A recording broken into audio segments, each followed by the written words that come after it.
میں اس پہ ایمان لے آؤں گا. ٹھیک ہے. 3.5 سال مرکز میں رہے, تمام دوست ناراض ہو گئے ہمارے پاکستان کے انٹرنیشنل جو تھے, پورے ملک میں تقسیم ہوگی. لیڈر تو جوڑتا ہے.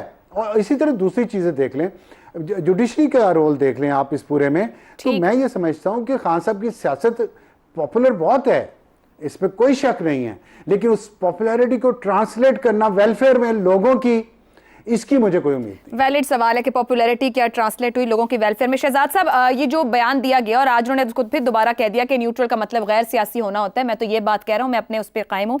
نون لیگ کی طرف سے ایک کنسرن بھی سامنے آیا. رانا ثناء اللہ نے فکر مندی کا اظہار بھی کہا کہ جال بنا جا رہا ہے. ہر سیاسی جماعت ہمارے ہاں ان محلاتی سازشوں کا حصہ رہی ہے, اگر 2-2.5 سال بھی پیچھے چلے جائیں. نون لیگ کو واقعی خوفزدہ ہونے کی ضرورت ہے اس معاملے پر؟ نون لیگ کو خوفزدہ ہونا چاہیے. اگر وہ طاقت کی سیاست کے حساب سے بات کریں تو ضرور خوفزدہ ہونا چاہیے. ان کو خوفزدہ ہونا چاہیے اور بہت ساری وجوہات کی بنا پہ بھی, صرف اس ایک چیز پہ نہیں. ایک ان کی پرفارمنس ہے جو کہ سامنے نظر آ رہی ہے کہ ان سے پرفارمنس نہیں ہو رہی ان حالات کے اندر.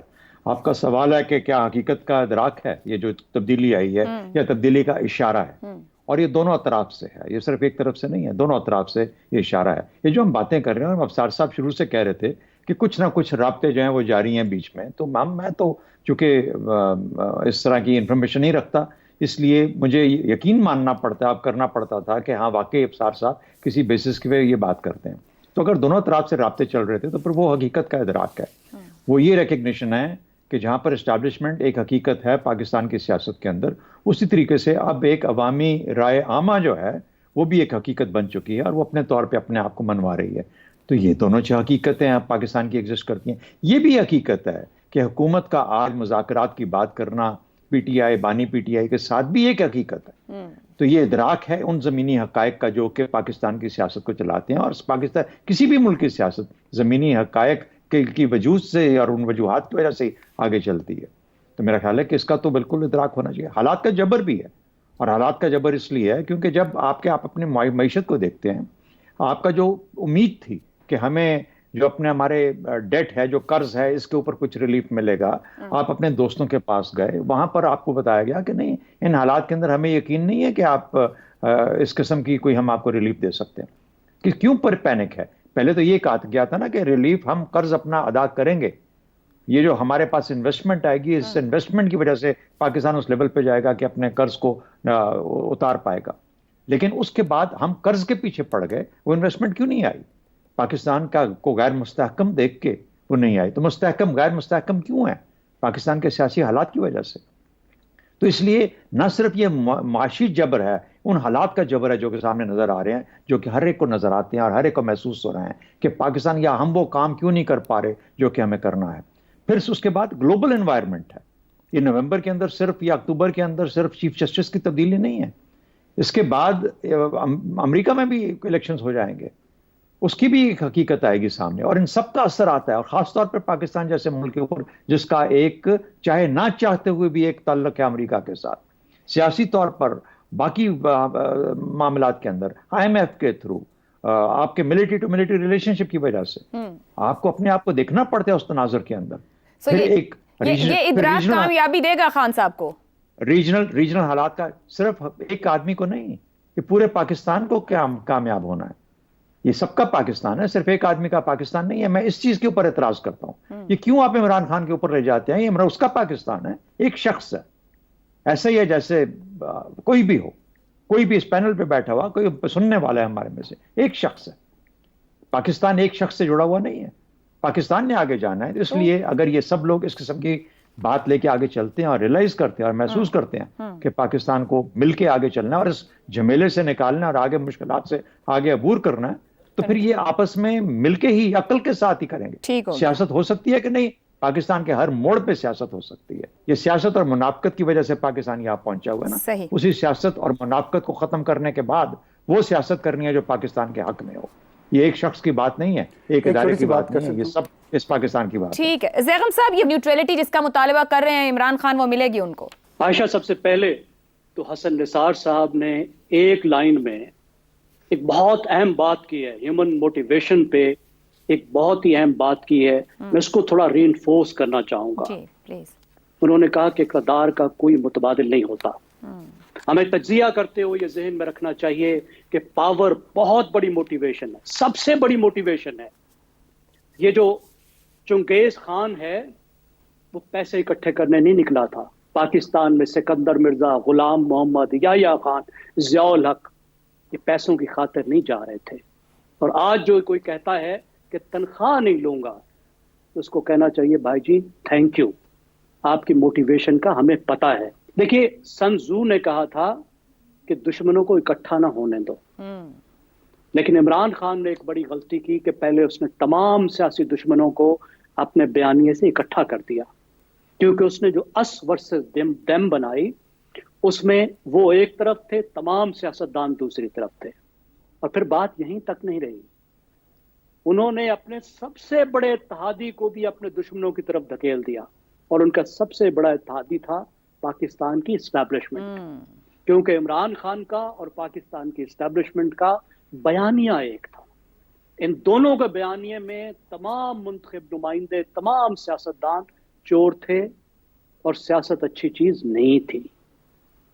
یہاں سے ایک خلیج آئی، اور پھر عمران خان کی جو سیاست کا اس لحاظ سے جو پہلا دور تھا جس پہ بات کر رہے ہیں سب لوگ، تنقید کر رہے ہیں، مذاق اڑا رہے ہیں، جب وہ کہہ رہے تھے نیوٹرل جانور ہوتا ہے، تو اس وقت دباؤ ڈال کر اسٹیبلشمنٹ کو اپنے ساتھ ملانے کی کوشش کر رہے تھے، پارٹنرشپ واپس بنانے کی کوشش کر رہے تھے.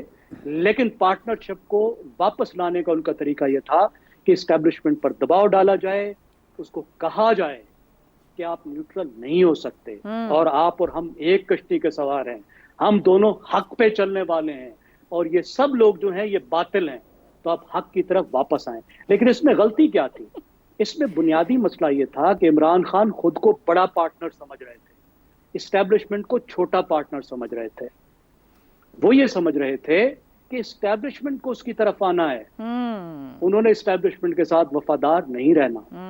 اب وہ دوبارہ پارٹنرشپ کو ایک دفعہ پھر بنانے کی کوشش کر رہے ہیں، اور اب وہ صلح جوئی کے ذریعے سے کر رہے ہیں. ٹھیک ہو گیا. لیکن ہمیں ذہن میں رکھنا چاہیے یہ اچانک نہیں ہوتا. اور اس کے پیچھے ایک چیز میں آپ کو عائشہ یاد دلاؤں. دیکھیے بہت اہم فیکٹر ہے جو ہم اپنے تجزیوں میں نہیں دیکھ رہے، وہ ہے خیبر پختونخوا، جو پاکستان کا موسٹ سینسٹیو پروونس ہے، جہاں دہشت گردی کے خلاف جنگ لڑی جا رہی ہے، جہاں پی ٹی آئی انتہائی مقبول ہے، اور اس کو ساتھ لیے بغیر دہشت گردی کی جنگ نہیں لڑی جا سکتی، جہاں بنو واقعے کے بعد پاکستان کی فوج اور پی ٹی آئی ایک پیج پر آئے ہیں. ٹھیک، بہت بڑی دراڑ ہے اسٹیبلشمنٹ اور پی ٹی آئی میں، اس کو بھرنا آسان نہیں لیکن ناممکن بھی نہیں. اور ابھی سے مسلم لیگ نواز کی نیندیں حرام ہو گئی ہیں کہ ساجن دوسری طرف نہ چلا جائے. ٹھیک ہو گیا جی. ابصار صاحب مختصر کہیے گا، بریک پہ جانا ہے. آپ نے اپنے شروع کے جو کلمات فرمائے تھے آپ نے پروگرام کے شروع میں، اس میں آپ نے کہا کہ اگر یہ ڈیل ہو گئی یا صلح ہو گئی تو کس کا نقصان زیادہ ہوگا. دیکھیں، ایک تو سیاست میں ڈیل ہونا یا کسی مڈل گراؤنڈ پہ آنا کوئی برائی نہیں ہے، سیاست نام ہی اسی کا ہے. یہ کوئی جنگ تو نہیں ہو رہی الیگزینڈر اور ڈائریس کے درمیان کہ ایک نے مرنا ہے اور ایک نے جینا ہے. اور تو اس لیے سیاست کو سیاست رہنے دیں، کچھ ہو رہا ہے تو ہونے دیں. اور اگر فرض کریں دونوں سائڈ کا نقصان ہوتا ہے، ہو جائے. اس ملک اور قوم کا جو ہے نا وہ نقصان نہیں ہونا چاہیے. ہم بہت پیچھے رہ گئے ہیں. جو کے پی کا ذکر کیا زیگم صاحب نے، کے پی بھی دیکھیں، بلوچستان بھی دیکھیں، حالات کیا ہیں اس ملک میں، اور ہم کہیں مڈل گراؤنڈ سٹرائک ہی نہیں کر پا رہے. تو یہ سیاست درست ہے ابصار صاحب، اور ہماری دعا ہے کہ مڈل گراؤنڈ سٹرائک ہو، لیکن تھوڑا سا شیئر عوام کا بھی رکھ لیا جائے اس پاور پالیٹکس میں، کیونکہ ان کے لیے تو کچھ بھی سٹرائک نہیں ہوتا. یہاں پر ایک بریک لیتے ہیں، بریک سے واپس آئیں گے تو بات کریں گے. ریاست بتا رہی ہے کہ ڈکٹیشن کی اجازت نہیں دے گی، یہ بتانے کی ضرورت ہی کیوں پیش آئی اس بریک کے بعد. پروگرام میں ایک بار پھر خوش آمدید کہیں گے. حکومت نے چیف جسٹس پاکستان کے خلاف قتل کے فتوے پر سخت ایکشن لینے کا اعلان کیا ہے. آج وفاقی وزراء خواجہ آصف، احسن اقبال، اعظم نذیر تارڑ اور عطا تارڑ نے پریس کانفرنس کر کے اس حوالے سے حکومتی موقف کی وضاحت کی. وفاقی وزراء نے کہا ہے کہ ریاست کسی کو قتل کے فتوے جاری کرنے کی اجازت نہیں دے گی. قانون پوری قوت کے ساتھ حرکت میں آئے گا. ریاست میں سسٹم ہوتا ہے، بے بنیاد الزام کی وہی سزا ہے جو اس الزام کے مرتکب فرد کی.